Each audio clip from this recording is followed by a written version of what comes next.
सभी कलाकारों और आर्ट प्रेमियों का प्रवीण आर्ट एकेडमी में स्वागत है। मेरा एक पेंटिंग चल रहा है जिसको कि मैं सिखाने की कोशिश कर रहा हूँ। इस पेंटिंग में मैंने सबसे पहले ग्रिड बनाया और ग्रिड के बाद उसमें मैंने ये इमेजेस बनाई, जो 3 बर्ड्स हैं इनकी इमेजेस बनाई है। अब मैं इसमें जो अधूरा काम है वो पूरा कर रहा हूँ। आप यहाँ देख रहे हो कि ये जो लाइंस हैं यहाँ पर, और इसे आप क्लोज करके देखेंगे तो ये लाइंस जो हैं ग्रिड की लाइंस आ रही हैं, यानी कि इसमें आपको सेकंड लेयर भी और थर्ड लेयर भी हो सकता है इसमें लगानी पड़े। ठीक है, तो अभी मैं क्या करता हूँ, जो मेरा ये काम है पहले इस वाले पार्ट को मैं कंप्लीट कर दूँ, क्योंकि पेंटिंग हमारी जो है वो ये पेंटिंग्स है। आप इस पेंटिंग को देखिए, ये पेंटिंग है जिसे हमें बनाना है। तो यहाँ पर ये देखिए मैंने इसकी बैकग्राउंड को चेंज किया है और ये 3 पार्ट्स है। तो इसके बीच में जो येलोइश पार्ट मैं दिखा रहा हूँ, क्योंकि मेरा अपना कंपोजिशन है, तो इसके ये जो कलर्स हैं, अभी मैंने क्या किया है इसमें आप इसको देखेंगे, यहाँ पर बर्ड्स के बीच में कुछ लाइंस छोड़ी हुई हैं।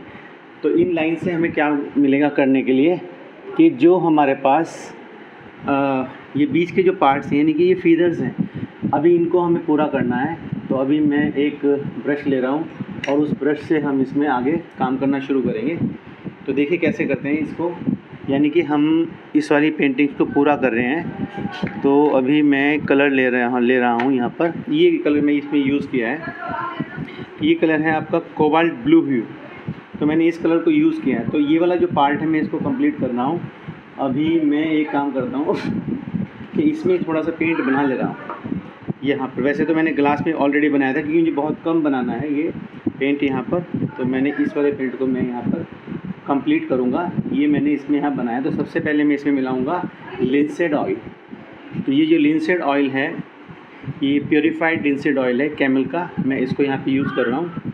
तो सबसे पहले हम बीच के जो हिस्सा है उसको कंप्लीट कर दें, ताकि हमारा जो मेन पार्ट है वो उसमें उभर के आए, यानी कि हम उसे देख सकें ठीक से, क्लियरिटी हमारी आ जाए कि हमें किस सेक्शन में किस तरह से फिगर को बनाना है।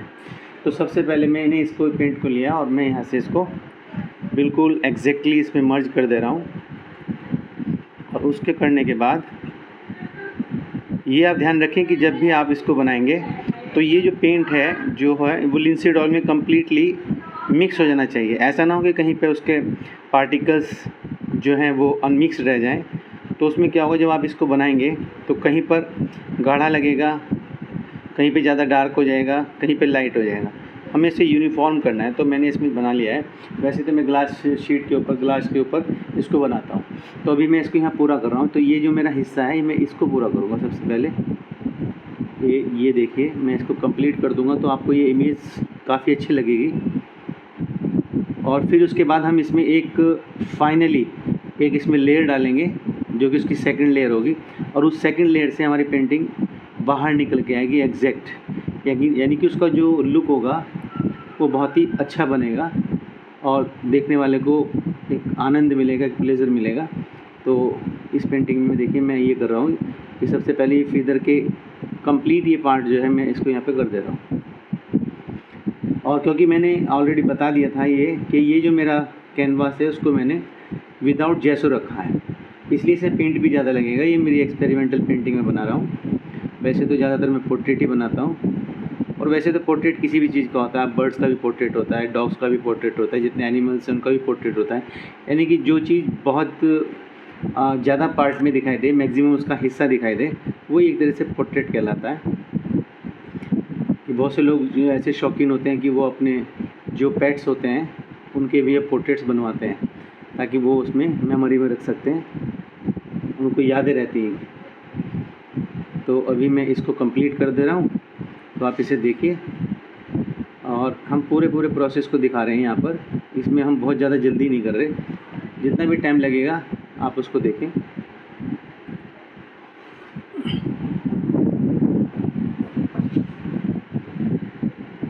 हम इसके ऊपर जब सेकंड लेयर डालेंगे तब इसमें से हमें क्या हो रहा है कि डस्ट के पार्टिकल भी कुछ उड़ के इस पेंटिंग में गिरे हुए हैं।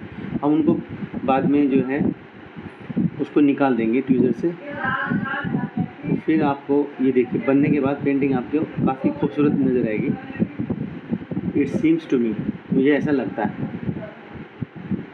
शायद आपको भी लगे। हम इसके पूरे पार्ट को करेंगे। अभी मुझे लग रहा है पेंट को और मिक्स करना पड़ेगा, पेंट तो कम रह जाएगा।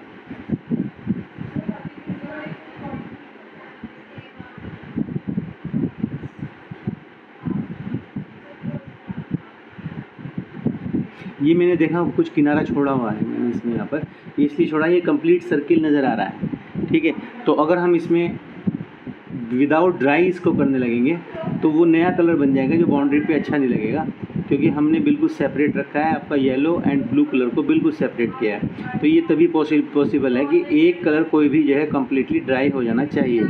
अदरवाइज़ अगर हम ऐसा नहीं करेंगे तो कंप्लीट क्या होगा कि जो बाउंड्री बनेगी, जो इस सर्किल के बाहर जो बाउंड्री होगी, ये जो सर्किल का ये कंप्लीट ये सर्किल जो है इसका एक नया कलर बन जाएगा, जो कि इसके बाहर उसको अच्छा नहीं लगेगा, यानी कि ग्रीन कलर बन जाएगा, क्योंकि येलो और ब्लू को मिलाने पे कौन सा कलर बनता है, वो ग्रीन कलर बन जाता है। तो बाउंड्री पे आपको ग्रीन कलर नज़र आएगा, इसलिए मैं सर्किल को पूरा कर रहा हूँ। बाद में इसको तो मैं एक पार्ट को पहले इधर से कर दे रहा हूँ कंप्लीट।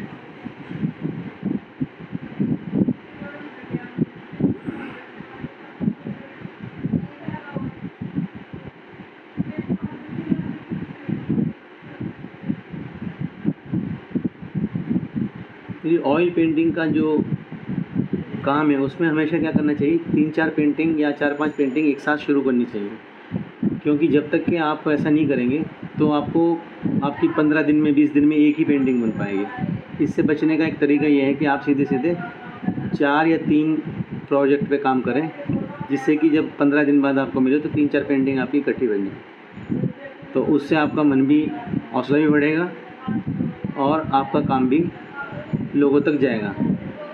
वरना पता चला साल में आपने मात्र 15-20 पेंटिंग बनाई है, और जिनको अपना काम जो है वो सेल करना होता है उनके लिए तो बहुत ज़रूरी है वो 1 मंथ में जो है आपका कम्प्लीटली 7-8 पेंटिंग बना लें, और वो तभी पॉसिबल होगा जबकि आप 4 प्रोजेक्ट एक साथ शुरू करें, क्योंकि कोई भी ऑयल पेंटिंग सूखने में 15 दिन का टाइम तो अच्छे से लगता है, यदि आप उसको लेयर्स बाय लेयर कर रहे हैं।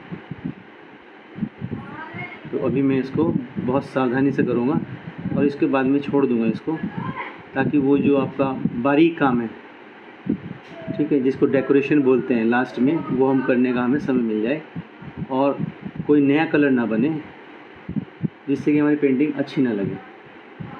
तो हमें पेंटिंग को खूबसूरत बनाना है, तो इसलिए धीरे धीरे हम ये इस काम को कर रहे हैं। तो आप इसको देखते जाइए, और एक बार जैसे ये हो जाएगा तो उसके बाद फिर हम इसमें दूसरा भी काम करेंगे। वो वर्क आपको सीखना चाहिए। मेरे चैनल को सब्सक्राइब करें और सब्सक्राइब करके नए वीडियो देखें किस तरह से पेंटिंग को प्रॉपर रूप में बनाते हैं। मैं अब कुछ ट्यूटोरियल भी शुरू करने वाला हूँ, तो आप उसमें साथ भी मेरे साथ जुड़िए। और जुड़ने का मौका तभी मिलता है जबकि आप सब्सक्राइब करेंगे, तो नोटिफिकेशन आपको मिलेगा और आपको पता चल जाएगा भाई प्रवीण आर्ट एकेडमी का एक नया वीडियो आया है या ट्यूटोरियल आया है, जिसमें आपको कुछ सीखने का मौका मिलेगा और आपको अच्छा लगेगा। जब आप मेरे साथ पेंटिंग बनाएंगे तो ज़्यादा बेटर रहेगा, क्योंकि एक क्या होता है पेंटिंग की में, अगर आप 10 पेंटिंग भी बना लेंगे किसी आर्टिस्ट के साथ में, उसके प्रोसेस को फॉलो करते हुए, तो ये समझिए आप भी मास्टर धीरे धीरे बन जाते हैं। क्योंकि आप अगर 10 लोगों से सीख रहे हैं तो 10 लोगों को अपना टेक्निक्स अलग है, कोई कैसे बनाता है, कोई कैसे बनाता है। और इसलिए यूट्यूब जो है वो बहुत अच्छा एक माध्यम है, सोर्स है किसी भी आर्टिस्ट को नई नई चीज़ें सीखने के लिए, क्योंकि various artist are doing well work, बहुत मास्टर वर्क कर रहे हैं, अच्छे से वर्क कर रहे हैं और अच्छे से अर्न भी कर रहे हैं। ठीक है, तो आप इसको ध्यान रखें। अगर आपने सीखना है तो आप किसी चैनल से जुड़ें या 2-3 चैनल से एक साथ जुड़ें, अलग अलग उनके प्रोसेस को देखें, और जो अभी आपको अच्छा लगता है, आर्टिस्ट जिसका भी काम आपको अच्छा लगता है, उससे वो काम सीखें। ये हो गया इधर। अब यहाँ पे देखिए ये वाला पार्ट, ये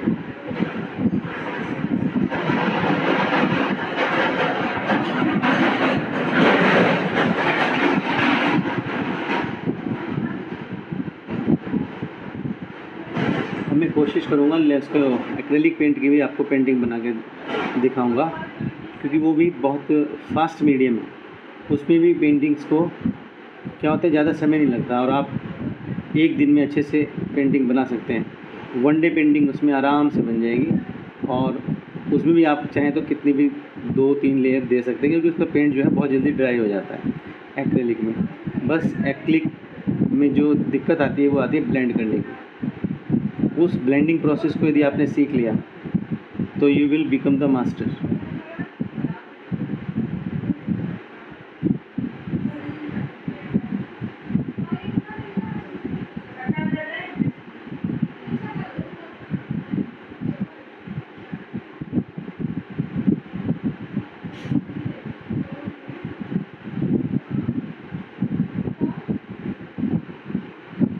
ये पेंट कम पड़ गया है, पेंट को और बनाना होगा। तो भी पेंट बना लेते हैं, तो आप लोगों के सामने बनाते हैं पेंट को। कोई इसमें आप ये मत समझें कि कुछ ब्लफ किया जा रहा है, तो सीधे से आपके सामने ही पेंट बनाएंगे। और पेंट में हम लिंसीड ऑयल को मिलाएंगे। एक सुमाटो टेक्निक है जिसमें बहुत ज़्यादा समय लगता है। उस सुमाटो टेक्निक को तो हर एक को सीखना चाहिए, क्योंकि वो जो सुमाटो टेक्निक है, यदि वो आ गई आपको तो ये समझिए आपका बहुत सारा काम आपने सीख लिया और आपको कोई प्रॉब्लम किसी तरह की नहीं आएगी। तो भी हम देखते हैं इसमें करके। पहले इसकी हम ढक्कन को बंद कर देते हैं, इधर ड्राई हो जाएगा। और मुझे लगता है कि एक ऑलरेडी ट्यूब जो है मेरी खुली हुई है, रह गई, और इसका पेंट शायद ड्राई हो गया होगा। चलिए कोई बात नहीं, हम इसको अभी बंद कर देते हैं। अब हम इसमें फिर वही लिंसीड ऑयल डाल के थोड़ा सा इसको पेंट को थिन कर लें। ये बहुत ज़रूरी है, अगर ऐसा नहीं करेंगे तो ये पेंट कुछ समय बाद उतर जाएगा। और इसका फ़ायदा ये होगा आपको कि जब ये पेंट हमारा फर्स्ट लेयर जब इसकी ड्राई हो जाएगी तो वो कैनवास जो है उसको एब्जॉर्व कर लेगा। अब कैनवास जब एब्जॉर्व कर लेगा उस पेंट को, तो उसके ऊपर जब सेकंड लेयर हम देंगे और उसके बाद फाइनली थर्ड लेयर देंगे, तो तब पेंटिंग की खूबसूरती बढ़ेगी और उसमें एक वेट भी आएगा। पेंटिंग जब किसी को दिखाएंगे तो वो बड़ा खुश भी होगा कि हाँ, उसको लगेगा कि बहुत अच्छा काम इस आर्टिस्ट ने किया हुआ है। तो चलिए, अब मैंने इसको मिक्स कर लिया है। अब मिक्स करने के बाद ये जो है, अब हम यहाँ पे जहाँ जहाँ इसके सेक्शन छूटे हुए हैं वहाँ पहले पूरा करते हैं।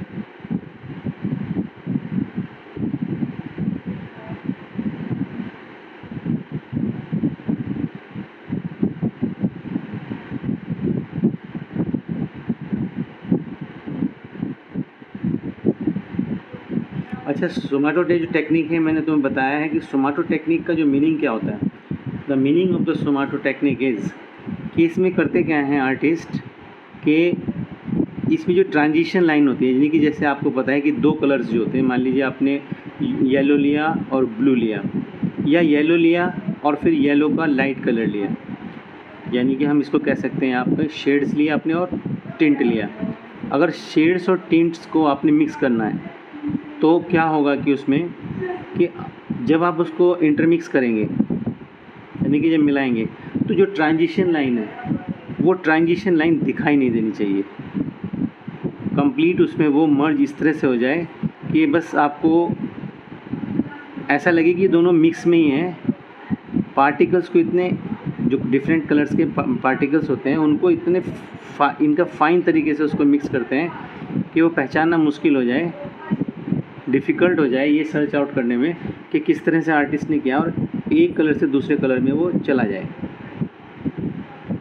इस टेक्निक को भी हम सीखेंगे, कोशिश करेंगे सिखाने की कि किस तरह से, क्योंकि वो बड़ा टाइम कंज्यूमिंग है।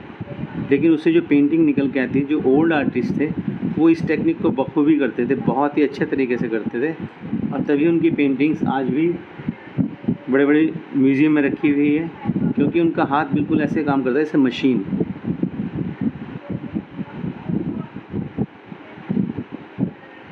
तो अभी हम इसको सीखेंगे, क्योंकि मुझे भी सीखना ही है। मुझे आता है, लेकिन ये तो ज़िंदगी भर का प्रोसेस है। इसको तो आप नए नए आर्टिस्ट का काम देखें तो नई नई चीज़ें पता चलती हैं आपको। तो इसीलिए हमें अपने काम के अलावा और आर्टिस्ट के वर्क को देखना चाहिए।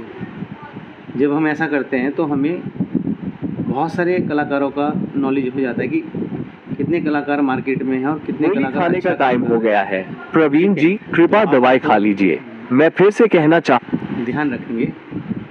अभी क्या आ रहा है कि प्रवीण जी आप दवाई खा लीजिए, आपका दवाई खाने का टाइम हो गया है, क्योंकि मुझे एक थोड़ा प्रॉब्लम हो गई है, दवाई चल पड़ी है मेरी, इसलिए मेरा पेंटिंग भी लगातार नहीं आ रहा है। तो